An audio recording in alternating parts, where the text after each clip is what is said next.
नमस्कार दोस्तों। आपके द्वारा एक सवाल कई बार पूछा गया है, बार बार पूछा गया है कि जो रीट है 2018, तो उसमें अगर आपने क्वालिफाई कर रखा है तो उस प्रमाण पत्र की वैधता कितनी है। उसके अलावा ईडब्ल्यूएस है, ओबीसी है, एससी है, एसटी है, ये जो प्रमाण पत्र है इनकी वैधता कितनी है। तो इन सभी सवालों के जवाब के लिए अपने साथ में है एसपी सर। नमस्कार। तो सर आप जो है इन शंकाओं का समाधान कीजिए। जरूर। मुझे बड़ा अच्छा लगता है विद्यार्थी जब विश्वास करके हमसे सवाल पूछते हैं। बात करें रीट 2018 के प्रमाण पत्र की वैधता। 2018 में जिन्होंने भी रीट की परीक्षा दी, जिनके भी 90 या 90 से अधिक अंक आए, उन सभी को प्रमाण पत्र जारी किए गए माध्यमिक शिक्षा बोर्ड के द्वारा। और यदि आपके पास प्रमाण पत्र है, आपने उस परीक्षा को पास किया है, अर्थात 90 से अधिक अंक है या 90 है, तो आपके प्रमाण पत्र में साफ उल्लेख है इस प्रमाण पत्र की वैधता प्रमाण पत्र के जारी होने के 3 वर्ष तक है। अब बात यहां आती है कि वो प्रमाण पत्र जारी किस तिथि को हुआ। 31 जुलाई 2018 को वह प्रमाण पत्र जारी हुआ, यह डेट उसमें अंकित है। अब उसमें यदि हम 3 वर्षों को लेकर चलते हैं तो 30 जुलाई 2021 तक आपके रीट के प्रमाण पत्र की वैधता है। अब यहां पर एक सवाल और आता है कि सर यदि जो रीट की परीक्षा अभी चर्चा में है वो एक लेवल उसका हो जाता है, यदि दूसरी परीक्षा होती है तो क्या यह प्रमाण पत्र वैलिड होगा 2021 में यदि वो दूसरी परीक्षा खिंच जाती है। तो मुझे कुछ कमेंट पढ़कर मैं मुस्कुराता हूं। बच्चे बड़े काल्पनिक सवाल करते हैं कि सर यदि ये परीक्षा अगस्त 2021 में हुई तो, हालांकि उनको इसकी जानकारी कहां से मिली 21-2000 में हो सकते। कुछ विद्यार्थी तो परसेंटेज भी लगाते हैं कि सर 50% संभावना है कि 2021 में हो सकती है। ठीक है, लेकिन यदि रीट की परीक्षा 30 जुलाई 2021 से पहले हो जाती है तो आपका यह प्रमाण पत्र वैलिड रहेगा, उसमें जो भी आपके बाद की प्रक्रिया होगी उसमें शामिल हो पाएगी। अब बात करते हैं ईडब्ल्यूएस की। जब ईडब्ल्यूएस का प्रमाण पत्र जारी होता है तो उसमें प्रमाण पत्र के जारी होने की दिनांक है। वह दिनांक ये बताती है कि आपका प्रमाण पत्र कब जारी हुआ। तो ईडब्ल्यूएस का प्रमाण पत्र उस डेट से जो आपके ईडब्ल्यूएस के प्रमाण पत्र में अंकित है उससे 1 वर्ष तक वो वैलिड है।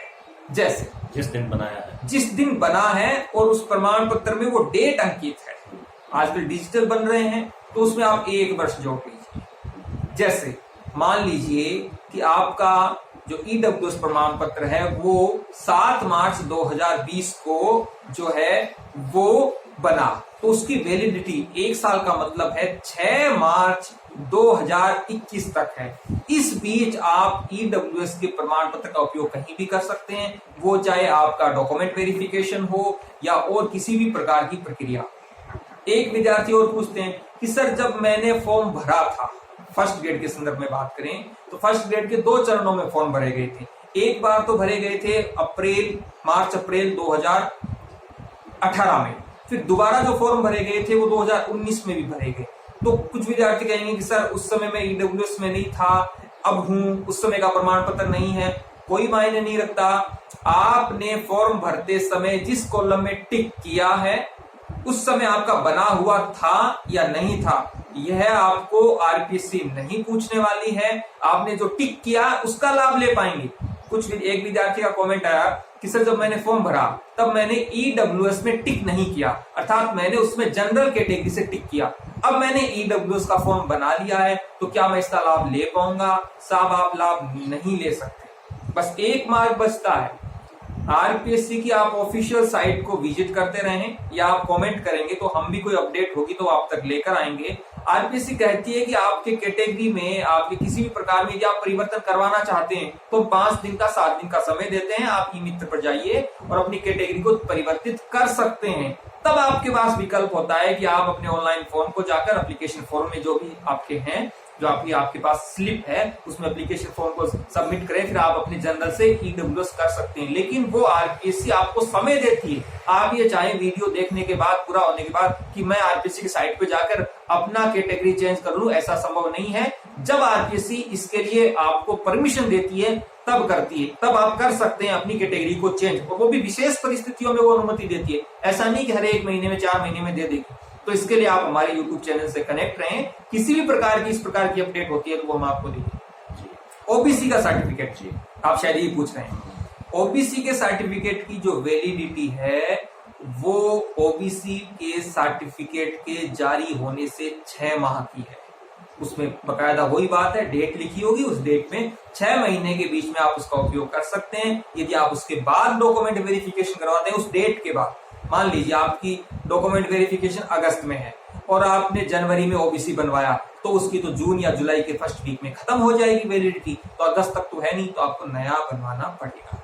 और अगर 1-2 दिन का डिफरेंस हो, मुझे लगता है वो 1 दिन को भी मान्य नहीं करते। यदि आपके 6 महीने हो गए हैं तो वो आपको कहेंगे कि आप नया प्रमाण पत्र लेके आइए, अदरवाइज वो आपसे एफिडेविट मंगवा लेंगे। जैसे मान लीजिए 1 ही दिन का अंतर हो रहा हो, कल ही आपकी वैलिडिटी खत्म हुई हो और आपका आज डॉक्यूमेंट वेरिफिकेशन हो रहा हो, तो वो मानवीय दृष्टिकोण से आप कह सकते हैं कि लेकिन हाँ आपकी वैलिड तो नहीं है प्रमाण पत्र की, ये तो 6 महीने का था, लेकिन आपको वो कंसीडर कर सकते हैं, रिजेक्ट नहीं करेंगे, लेकिन आपको समय देंगे, इतने समय में आपको पुनः अपना नया सर्टिफिकेट बनाना। कोई भी सर्टिफिकेट अगर मान लीजिए नहीं है तो वो उसका एक तत्कालिक उपाय है शपथ पत्र बना, आपको तत्कालिक उपाय शपथ पत्र देंगे, लेकिन गौर करें यदि आप शैक्षणिक योग्यताओं में अपात्र हैं, अच्छा जैसे आपकी शैक्षणिक, आपको रिजल्ट बाद में आया और आपकी एग्जाम पहले है, आप उसी समय तत्काल आपके फोन पर क्रॉस लगेगा और आप पात्र हैं, आपकी कोई सुनवाई नहीं है। या फिर आप लाभ कैटेगरी आपने भरी ओबीसी की और आपके पास ओबीसी का कोई भी प्रमाण पत्र नहीं है, न पुराना है न नया है, तो आपको वो जनरल में शिफ्ट कर देंगे और उसके बाद में जनरल के आधार पर आपको मूल्यांकन करेंगे कि आप मेरिट में आ रहे हैं या नहीं आ रहे हैं। तो कहने का मतलब है शैक्षणिक योग्यताओं में वो कतई भी किसी भी प्रकार की कमी बर्दाश्त नहीं करते। जो न्यूनतम शैक्षणिक योग्यताएं होती हैं, अर्थात आपकी बीएड कंप्लीट हो, आपकी बीए कंप्लीट हो, एमए कंप्लीट हो, उस डेट तक जिस डेट को परीक्षा है ऐसा होती वो बाहर करते हैं। यहाँ छोटा सा एससी और एसटी के प्रमाण पत्र पर भी चर्चा करते हैं। एससी और एसटी का जो प्रमाण पत्र बनता है उसकी कोई वैलिडिटी नहीं है, खत्म नहीं होती।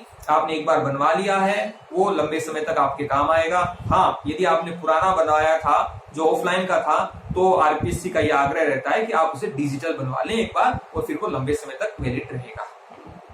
और कुछ विद्यार्थी ये भी पूछते हैं कि वो ईडब्ल्यूएस में है तो क्या उनको जनरल का भी प्रमाण पत्र बनाना है? जनरल का कोई भी प्रमाण पत्र नहीं बनता है। आप यदि ब्राह्मण हैं और आप ईडब्ल्यूएस की क्राइटेरिया में नहीं आते हैं और आपके मन में ये भाव हो कि मैं जनरल का, ब्राह्मण का जाति प्रमाण पत्र बना लूं, तो वो नहीं बनता है और आप फाइट करके जो है वो जनरल में आ सकते हैं। यानी अगर आपने कोई भी प्रमाण पत्र नहीं दिया है, इसका मतलब आप जनरल में स्वतः ही काउंट हो जाएंगे। एग्जैक्ट यही बात है। आप चाहे किसी भी कैटेगरी से आते हो, कुछ विद्यार्थी कहेंगे सर मेरे नंबर बहुत अच्छे आ रहे हैं, मैं तो वैसे ही जनरल में चला जाऊंगा, तो मुझे ये फॉर्म लगाने की जरूरत है या नहीं है। भाई मेरे, ये आपको रिजल्ट आने पर पता चलेगा ना कि आप टॉप कर रहे हो या आपने टॉप कर लिया है, तब आप स्वतः ही जनरल में चले जाएंगे, प्रमाण पत्र लगाने के बाद भी चले जाएंगे। धन्यवाद सर जानकारी के लिए।